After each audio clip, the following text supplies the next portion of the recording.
तमाम लोगों को ईद उल फितर की बहुत बहुत मुबारक हो। ईद उल फितर इनाम है अल्लाह ताला की तरफ से उन लोगों के लिए जो अल्लाह ताला की रज़ा के लिए रोज़े भी रखते हैं, इबादत भी करते हैं, उसके आगे झुकते भी हैं और उसकी किबरियाई का ऐलान करते हैं। तो फिर अल्लाह ताला इनाम के तौर पर उनकी मग़फ़िरत का ऐलान करता है। तो अल्लाह ताला हमारी तमाम इबादत को, रोज़ों को, नमाज़ों को और अल्लाह ताला से ताल्लुक़ को कबूल फ़रमाए। इस वक्त जो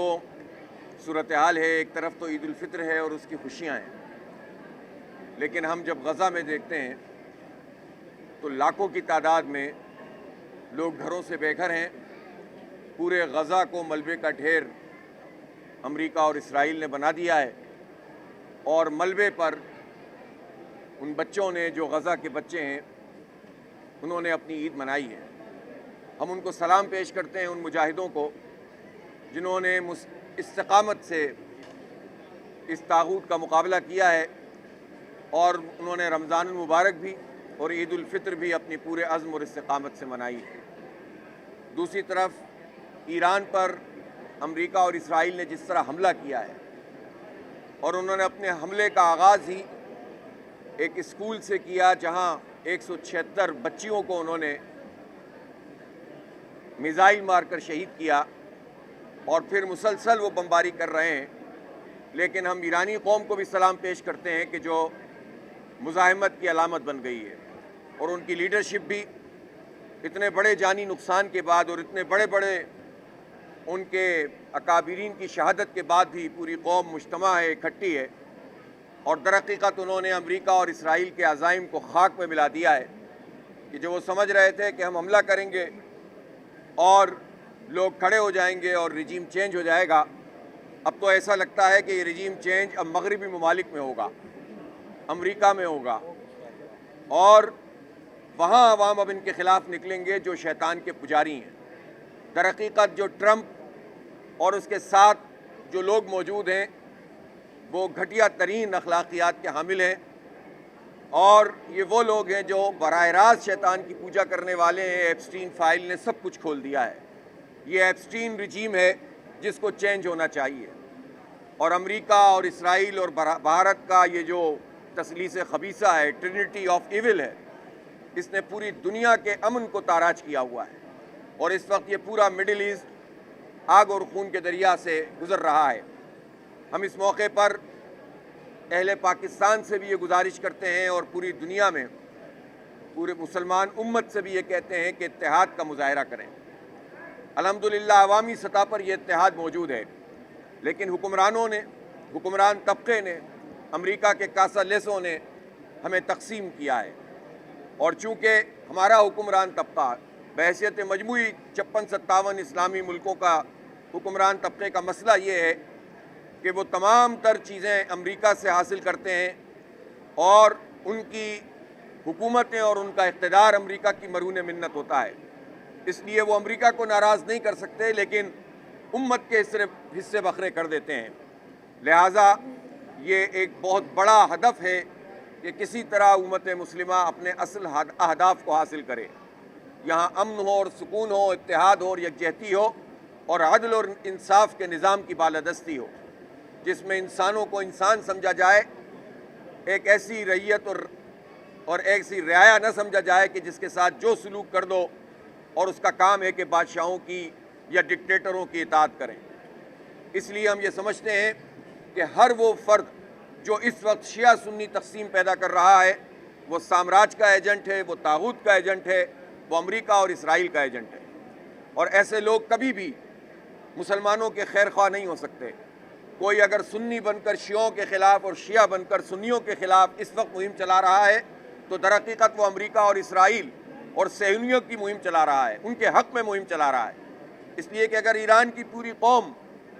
इस वक्त मुज़ाहिमत की अलामत बनी हुई है तो हमारा फ़र्ज़ बनता है कि हम उसको सपोर्ट करें और हम उसके साथ खड़े हों।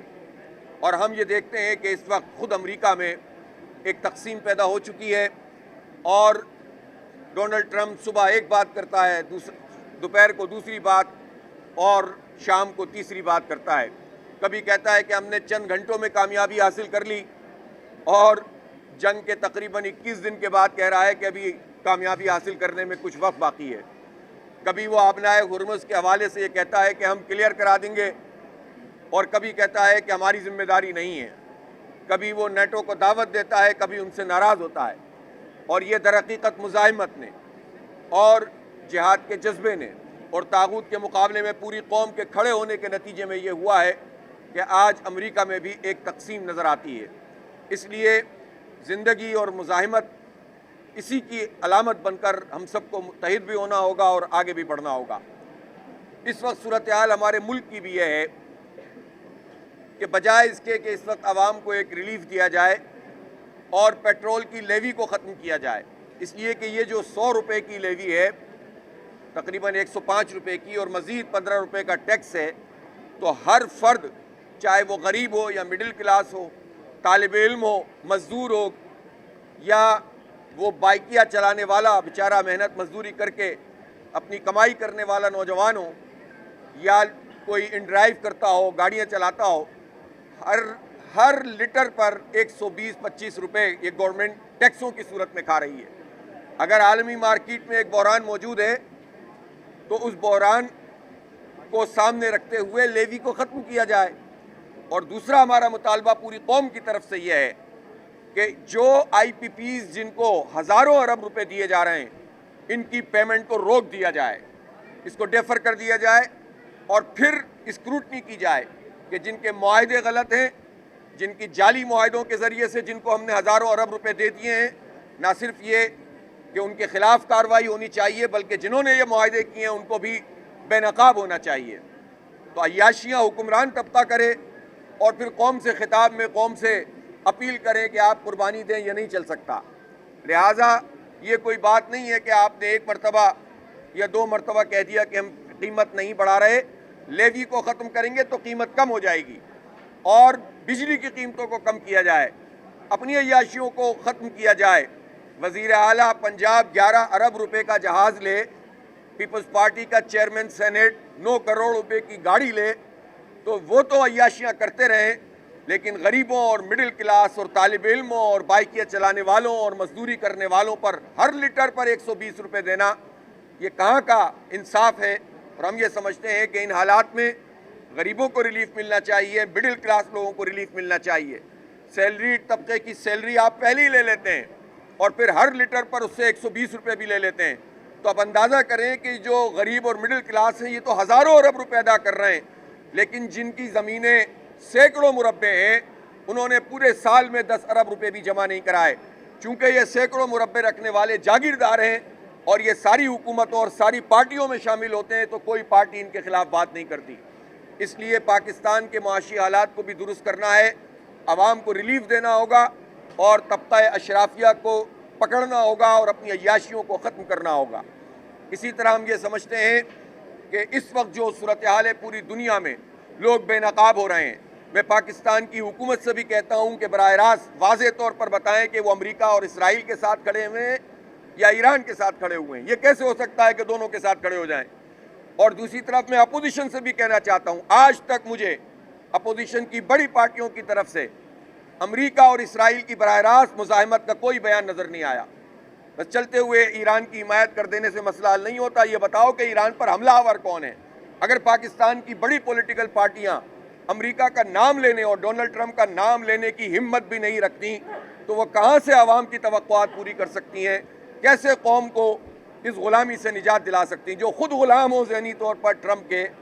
चाहे हुकूमत हो या अपोजिशन हो, लाइन लगा कर खड़े हों कि किसी तरह ट्रंप की आशीर्वाद मिल जाए। उस अहमक इंसान की, उस पागल आदमी की आशीर्वाद के लिए ये लाइन लगा कर खड़े होते हैं और तवक्को ये रखते हैं कि कौम को ग़ुलामी से आज़ाद दिलाएंगे, तो ऐसे ग़ुलाम कभी भी आज़ादी नहीं दिलवा सकते। लिहाजा पूरी कौम को इन सब लोगों को बेनकाब भी करना चाहिए और अपने लिए मुस्तक़बिल का वो वाज़ेह लाए अमल तय करना चाहिए जिसमें हक़ और सच के साथ खड़े होकर हम इन सारे बातिल परस्तों का मुकाबला कर सकें। बहुत शुक्रिया। ईद उल फितर की मुबारकबाद एक मरतबा फिर पूरी कौम को, पूरी उम्मत को। हम अपने मुजाहिदों को सलाम पेश करते हैं, गज़ा के मुजाहिदों को, गज़ा के बच्चों को, हम अपने जो है वो ईरान के लोगों को और हर वो क़ुव्वत जो इस वक्त मुज़ाहिमत कर रही है उसको सलाम पेश करते हैं। और दुनिया भर में बहुत सारे लोग ऐसे हैं جو غیر مسلم ہیں لیکن باضمیر ہیں اور وہ اس وقت امریکہ کے خلاف کھڑے ہوئے ہیں، اور ان کو دیکھ کر بھی پاکستان کی حکومت اور اپوزیشن پارٹیوں کو سمجھنا چاہیے کہ وہ غیر مسلم ہو کر بھی اپنے ضمیر کے مطابق ٹرمپ کی مذمت کر رہے ہیں، لیکن یہاں پر لوگ ٹرمپ کی مذمت کرنے کے لیے تیار نہیں ہوتے ہیں۔ اس وقت ہمارے درمیان مائنورٹیز سے بھی لوگ موجود ہیں، اور میں یونس سون صاحب تشریف فرما ہیں، ان کا اور ان کی پوری ٹیم کا جو یہاں عید الفطر کے موقع پر اظہار یکجہتی کے لیے آئے ہیں، ان کا شکریہ ادا کرتا ہوں اور سب کو عید کی مبارکباد پیش کرتا ہوں۔ اچھا حافظ صاحب، تھوڑے سے دو چھوٹے سوال ہیں۔ ایک تو جس دن تیل کی قیمتیں 55 روپے بڑھائی گئی، اسی دن صبح میں اعلان کیا گیا کہ 28 دن کا اسٹاک باقی ہے۔ جب 28 دن کا اسٹاک باقی تھا تو قیمتیں بڑھانے کا کیا جواز تھا؟ کیونکہ وہ جو اسٹاک تھا وہ تو پرانی قیمتوں کا تھا۔ صحیح ہے، بالکل۔ تو اربوں روپے کے ٹیکے پر جماعت اسلامی کی آواز ابھی تک منظم انداز میں کیوں نہیں اٹھی؟ دوسرا سوال ہے خارجہ پالیسی کا، کہ پاکستان کی خارجہ پالیسی سے آپ کتنے مطمئن ہیں؟ دیکھیں، جو آپ نے بات کی ہے، ہمارے علاوہ بات کی کس نے تھی اس پہ، پیٹرول کے مسئلے پر؟ آپ شاید اس دن پریس کانفرنس میں نہیں آ سکے ہوں گے، جس میں اسی دن میں نے بات بھی کی تھی، اور یہی بات کی تھی کہ جو لیوی ہے اس میں 20 روپے کا اضافہ کر دیا انہوں نے پیٹرول پہ، یعنی جو 80 روپے چل رہی تھی وہ 100 روپے کر دی تھی،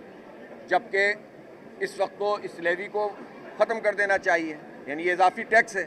اس کو ختم کر دیں گے تو پیٹرول کی قیمت ویسے ہی جو ہے وہ 250 سے بھی کم ہو جائے گی، یعنی اگر 273 تھی اور لیوی ختم کر دیتے تو یہ تو 200 میں آ جاتی۔ تو یہ کرنے کے بجائے انہوں نے ٹیکس میں بھی اضافہ کر دیا اور مزید پیسوں میں بھی اضافہ کر دیا، اور یہ بات آپ کی بالکل درست ہے کہ اس وقت تو پیٹرول کے پرائسز بڑھنے کا اس لیے سوال نہیں پیدا ہوتا تھا کہ اس وقت کا اسٹاک تو اس وقت تک بھی موجود ہے جو پچھلا اسٹاک تھا، اور اب بھی پاکستان کے لیے بہت بڑی پرابلمز انشاءاللہ نہیں آئیں گی، اور پاکستان کو تو ویسے بھی ایران نے بھی پیسج دیا ہے، اور پاکستان کے جو آئل کے اگر جہاز رکے ہوئے ہوں گے تو وہ پہنچیں گے، اسی طرح گیس کی چیزیں ہوں گی تو وہ پہنچیں گی۔ تو اس وقت تو قوم کو اوپر اٹھانے کے لیے ضروری ہے کہ صحیح اقدامات کیے جائیں، جس کی میں نے نشاندہی کی ہے۔ اور جہاں تک خارجہ پالیسی کا تعلق ہے، ہم یہ سمجھتے ہیں کہ ٹھیک ہے، پاکستان کی پوزیشن اس طرح کی ہے کہ پاکستان لیڈ کر سکتا ہے اس پوری سچویشن میں،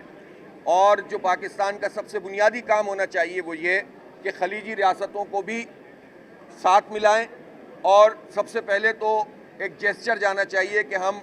یہ جو نام نہاد ٹرمپ کا پیس بورڈ ہے اس سے باہر آئیں تاکہ واضح میسج جائے، اور دوسری طرف ایران اور خلیجی ریاستوں کے درمیان